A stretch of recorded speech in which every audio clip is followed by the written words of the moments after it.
Hello students. So in this lecture we are going to learn the mechanism of restriction endonuclease enzyme. Restriction endonuclease जो enzyme है it is called as molecular seizure. इससे हम DNA को cut लगाते हैं और ये जो रेस्ट्रिक्शन एंडोन्यूक्लियस है ये मोस्टली प्रोकार्योटिक सेल से निकाले जाते हैं। अब ये जो रेस्ट्रिक्शन एंडोन्यूक्लियस है किस तरह से काम करते हैं, DNA को किस तरह से कट करते हैं, तो ये आपको पता होना चाहिए कि जितने भी रेस्ट्रिक्शन एंडोन्यूक्लियस है जो अलग अलग बैक्टीरियल सेल से निकाले गए हैं वो सब एक पर्टिकुलर स्पेसिफिक सीक्वेंस को DNA में जो स्पेसिफिक सीक्वेंस होते हैं उसको वो पहचानते हैं और वो सीक्वेंस पैलिंड्रोमिक सीक्वेंस होता है।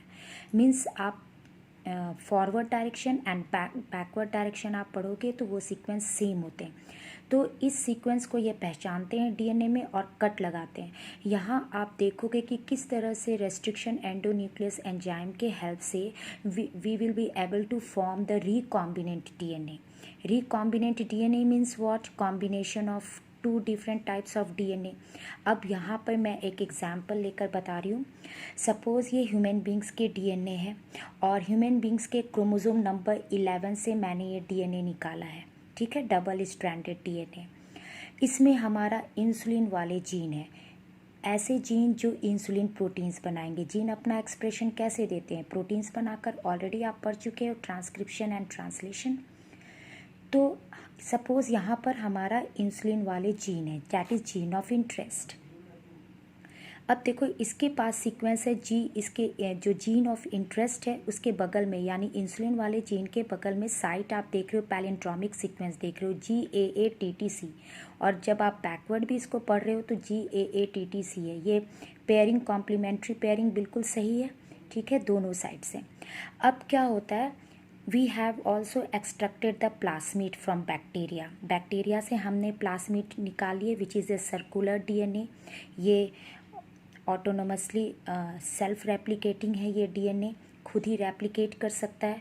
तो हम लोगों ने बैक्टीरिया से प्लास्मिड निकाले और ये बैक्टीरिया का सर्कुलर DNA. इसमें भी साइट है GAATTC जो हमारे DNA में साइट है.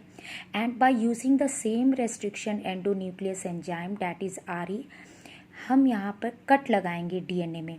सपोज़ सबसे पहले हम ह्यूमन बींग्स के जो DNA है जो हमने अभी निकाले हैं उसमें कट लगाएंगे. तो ये जो RE है, E को R फर्स्ट, जो एस्केरिशिया कोलाई बैक्टीरिया से निकाला गया एंजाइम वो GAATTC साइट को ही हमेशा पहचानता है.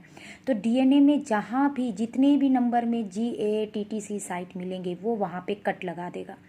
तो सपोज़ हमारा यहाँ जीन ऑफ इंटरेस्ट है और यहाँ पर ये साइट है और उसके बगल में साइट है. तो ये GA के बीच में कट लगाएगा और नीचे वाले स्ट्रैंड में भी GA के बीच में कट लगाएगा. तो देखो ये AATTC एंड G, ये इतने सारे जो हैं सीक्वेंस ये कट कर बाहर निकल जाएंगे. यू कैन सी हियर, यहाँ से निकल चुके हैं, right. And again the same will be repeated here also. GA के बीच में कट लगेगा, यहाँ भी GA के बीच में कट लगेगा. तो AATTC ये क्या होगा, यहाँ पे G निकल जाएंगे बाहर एंड ऑल्सो AATTC ये भी निकल जाएंगे बाहर, देखो, ठीक है. And the same with the help of same restriction endonuclease we will not change the restriction endonuclease, mind it. With the help of same RE we will cut the plasmid DNA also. And इसको भी अगर cut किया गया तो you can see इस तरह से cut लगा दिया गया. अब देखो ये हमारा DNA का कटा हुआ सेक्शन है और ये बैक्टीरियल DNA का यानी प्लास्मिड का कटा हुआ सेक्शन है. नाउ यू सी इट, ये जो है यहाँ जो खाली पेयर अनपेयर्ड सीक्वेंस रह गए हैं, these we call it sticky ends. ये क्या कहलाएंगे? Sticky ends. और ये फेवर करेंगे लाइगेस एंजाइम को सो डैट कि ये जो दूसरे वाले इसके कॉम्प्लीमेंट्री पेयर है वो इसको बाइंड कर सके. तो देखो यहाँ पर कॉम्प्लीमेंट्री पेयर है. नाउ आप इसको लेकर इसमें फिक्स कर दो, ये अटैच हो जाएंगे. Got it. तो इस तरह से ये हेल्प करते हैं and in this way by using restriction endonuclease we can form recombinant DNA. ठीक है, आपको सेम टाइप का RE को इस्तेमाल करना है सो डैट कि same type of sticky ends मिल सके, राइट. नाउ रेस्ट्रिक्शन एंडोन्यूक्लियसिस के टाइप्स हैं, टाइप 1, टाइप 2 एंड टाइप 3. जो टाइप 1 है वो हम लोग इस्तेमाल नहीं करते रिकॉम्बिनेंट DNA टेक्नोलॉजी में. टाइप 3 भी इस्तेमाल नहीं करते, we are using only type 2 RE। क्यों? क्योंकि जो टाइप 1 एंड जो टाइप 3 है ये अपने स्पेसिफिक सीक्वेंस को तो पहचानते हैं डीएनए के अंदर, जो भी इनका पर्टिकुलर सीक्वेंस होगा पैलिंड्रोमिक सीक्वेंस, बट वो उससे कहीं दूर कट लगाते हैं, राइट। तो ये उस जगह पे कट नहीं लगाते, तो फिर हमें बेनिफिट नहीं मिलेगा। सपोज़ यहाँ पर हमारा RE का साइट है, वो यहाँ पर इसके अपने साइट है, यहाँ पे कट नहीं लगाकर कहीं दूर डीएनए में कट लगाएंगे तो जितने भी एक्स्ट्रा जीन्स वगैरह है वो सब आ जाएंगे, ठीक है। और वो सब आ जाएंगे तो हमें तो सिर्फ एक पर्टिकुलर जीन को जोड़ना है, ठीक है, प्लास्मिड से। तो इस तरह से हमें रिजल्ट बेटर नहीं मिल सकते। इसलिए type 1 and type 3 we are not using for making recombinant DNA, we are using type 2, right. Now in 1972 Cohen and Boyer ने एंटीबायोटिक रेसिस्टेंस जीन निकाला साल्मोनेला टाइफीम्यूरियम से, और उसमें नेचुरली ये जीन प्रेजेंट थे, एंटीबायोटिक के लिए रेसिस्टिविटी थे। What do you mean by resistivity? Means अगर इसे एंटीबायोटिक आप दोगे तो वो उसे कोई अफेक्ट नहीं करेगा, रेसिस्टेंस जीन था। तो उसको हम लोग निकाल कर, मीन्स कोहेन एंड बोयर ने इसे निकाल कर रेसिस्टेंट जीन को, कौन से बैक्टीरिया से? साल्मोनेला टाइफीम्यूरियम से, और उसको एस्केरिशिया कोलाई के प्लास्मिड से लिंक कर दिया गया। तो ये फर्स्ट टाइम रिकॉम्बिनेंट डीएनए बनाए गए by Cohen and Boyer in 1972। Now we will study gel electrophoresis technique. अब देखो ये क्यों करते हैं gel electrophoresis technique, that is separation and isolation of DNA fragment. अब आपने इंसुलिन वाले जीन यानी कि क्रोमोसोम नंबर 11 से आपने डीएनए निकाले, वो तो काफ़ी लंबा डीएनए, उसमें ढेर सारे जीन्स होंगे और जो नॉन कोडिंग सीक्वेंसेस है वो सारे प्रेजेंट होते हैं, ठीक है। तो इसको हमें तो सिर्फ अपना वाला जीन चाहिए यानी इंसुलिन बनाने वाले जीन, तो उसको सेपरेट करने के लिए, प्योर फॉर्म में सेपरेट करने के लिए we are using this technique, that is gel electrophoresis technique. तो सबसे पहले क्या करते हैं हम लोग, डीएनए को एक्सट्रैक्ट करते हैं पर्सन से, और एक्सट्रैक्ट करने के बाद उसे RE से कट लगा देते हैं, एक पर्टिकुलर रेस्ट्रिक्शन एंडोन्यूक्लियस एंजाइम से कट लगा देते हैं। अब वो डीएनए है तो उसमें बहुत सारे उसके साइट हो सकते हैं, एक दो साइट नहीं, बहुत सारे उसके अपने पैलिंड्रोमिक सीक्वेंस हो सकते हैं RE के। अब वो कट लगा देंगे तो आपको बहुत सारे फ्रैगमेंट्स मिलेंगे, कोई छोटे साइज़ के, कोई बड़े साइज़ के, कोई मीडियम साइज़ के। तो वो सब जितने जो आपके कटे हुए फ्रैगमेंट्स मिलते हैं डीएनए को, वो हम लोग जेल इलेक्ट्रोफोरेसिस में यूज़ करेंगे। ये देखो जेल इलेक्ट्रोफोरेसिस का मशीन है, जिसमें हम लोगों ने ये जो मैंने ग्रीन कलर के बनाए, इसमें हमने अगारोज जेल को डाला, इंट्रोड्यूस किया है। अगारोज जो है वो एक it is extracted from the seaweed, that is red algae, Gelidium and Gracilaria, उसमें से निकाले जाते हैं। फिर इसको पानी से मिक्स किया जाता है वाटर के साथ, सो दैट कि इसका जेली लाइक सस्पेंसन बन जाए, ठीक है। फिर इसको हम लोगों ने इसमें डाल दिए।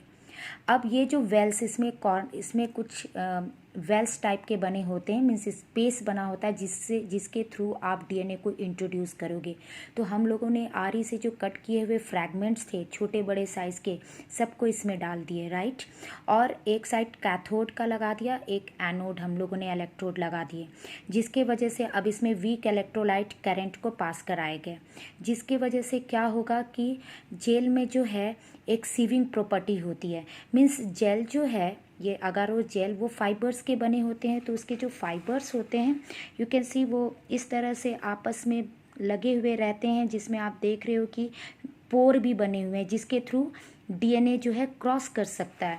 तो एक तरह से जब इलेक्ट्रिसिटी जब आप इसमें पास कराओगे तो सीविंग प्रॉपर्टी होगी जेल की, और जो डीएनए आपने इस वेल्स के थ्रू इंट्रोड्यूस किए थे फ्रैगमेंट्स के फॉर्म में, वो सब इस डायरेक्शन में जाने लगेंगे एनोड की तरफ, क्योंकि डीएनए होता है निगेटिवली चार्ज्ड, एनोड है पॉजिटिवली चार्ज्ड। तो डीएनए का मूवमेंट कहाँ होगा? From negative to positive, right. तो इस तरह से जो छोटे वाले जो फ्रैगमेंट्स हमें थे, जो हमें मिले थे कट करने के बाद, वो छोटे वाले फ्रैगमेंट्स बीइंग लाइटर, छोटे साइज़ होने की वजह से वो जो सीव होगा, यानी कि ये जो फाइबर्स है इसके थ्रू ईजिली क्रॉस कर जाएंगे और इसकी स्पीड भी ज़्यादा होगा, तो वो जल्दी यहाँ पहुँच जाएंगे एनोड के तरफ और कलेक्ट हो जाएंगे। और जो बड़े साइज़ के फ्रैगमेंट है डीएनए के, वो पीछे ही रह जाएंगे, राइट। तो इस तरह से हमें पूरे कलेक्शन होते हैं डीएनए फ्रैगमेंट्स का। जब आपने इलेक्ट्रिसिटी का कनेक्शन हटा दिया, उसके बाद फिर भी आपको डीएनए, इसमें जो आपके डीएनए बैंड्स के फॉर्म में कलेक्ट हुए हैं, डैट इज़ वो आपको विजिबल नहीं हो रहे हैं। To visualise the DNA bands, ठीक है, जो डीएनए फ्रैगमेंट्स आपके कहाँ कहाँ कलेक्ट हुए हैं उसको विजुअलाइज करने के लिए हम लोग मीडियम में अगारोस जेल में फिर क्या डालते, इथिडियम ब्रोमाइड केमिकल। ये इथिडियम ब्रोमाइड एक स्टेनिंग केमिकल है जो जाकर डीएनए को स्टेन कर देगा जहाँ जहाँ भी इसके फ्रैगमेंट होंगे, and followed by UV rays, फिर हम लोग यूवी रेस पास कराएंगे। तो आपको ऑरेंज कलर का जहाँ जहाँ भी डीएनए था ऑरेंज कलर के बैंड्स नज़र आएंगे, और फिर आप इसमें से प्योर फॉर्म में जो भी आपका जीन ऑफ इंटरेस्ट है वो आप उसको इसमें से एक्सट्रैक्ट कर सकते हो। यू कैन टेक आउट, क्योंकि अब हमें विजिबल हो रहे हैं ऑरेंज फॉर्म में। आपने कौन से केमिकल्स डाले, ethidium bromide followed by UV rays, then DNA bands आपको नज़र आने लगेंगे। फिर इसको जेल से कट कर कर आप इस फ्रैगमेंट को बाहर निकालो, and this process is called evolution, right. Now आपको प्यूरिफाइड डीएनए फ्रैगमेंट्स मिल चुके, जिसको आप अब इस डीएनए फ्रैगमेंट को आप इस्तेमाल कर सकते हो, किससे लाइगेट कर सकते हो, प्लास्मिड से, और एक रिकॉम्बिनेंट डीएनए बनाओगे, राइट। देखो रेस्ट्रिक्शन एंडोन्यूक्लियस के भी टाइप्स है कुछ। अभी अभी आपने देखा कि स्टिकी एंड्स मिलते हैं, ब्लंट और फ्लश एंड्स भी मिलते हैं, जैसे हिन2 है जो कि हेमोफिलस इन्फ्लुएंजे बैक्टीरिया से निकाले जाते हैं, ठीक है। हेमोफिलस इन्फ्लुएंजे वो अपने कौन से सीक्वेंस को पहचानता है, GTTAAC, और हमेशा कट TA के बीच में लगाता है। तो आप देखो अगर इसके बीच में ऐसे कट लगा रहे हैं तो you will never get the sticky ends, बीच में खाली रह गया है, आपको इस अनपेयर्ड तो नहीं मिल रहे हैं, कोई भी सीक्वेंस स्टिकी एंड्स आपको नहीं मिले। तो ये वाले ऐसे वाले हम लोग इस्तेमाल नहीं करते हैं फॉर रिकॉम्बिनेंट डीएनए टेक्नोलॉजी। अब ALU फर्स्ट, ये अनदर रेस्ट्रिक्शन एंडोन्यूक्लियस एंजाइम है जो कि आर्थ्रोबैक्टर ल्यूटियस से निकाले गए हैं, और वो AGCT साइट को पहचानते हैं और GC के बीच में कट लगाते हैं। Still you are getting the blunt ends और फ्लश एंड्स, तो ये भी हम लोग इस्तेमाल नहीं करते। BAMH फर्स्ट, ये बैसिलस एमाइलो लिक्विफेशन से निकाले जाते हैं, बैक्टीरिया से ये RE, और ये कट लगाते हैं अपने सीक्वेंस कौन से पहचानते हैं, GGATCC, और GG के बीच में कट लगाते हैं। Now you are getting the sticky ends, देखो अब ये कट कर निकल जाएंगे, इधर से ये निकल जाएंगे तो ये अनपेयर्ड रह जाएगा, and this is called sticky ends. So ये आपको इस्तेमाल कर सकते हैं, we can use this sticky ends वाले जिसमें भी मिलेंगे, we can use it in DNA recombinant technology. Thank you children.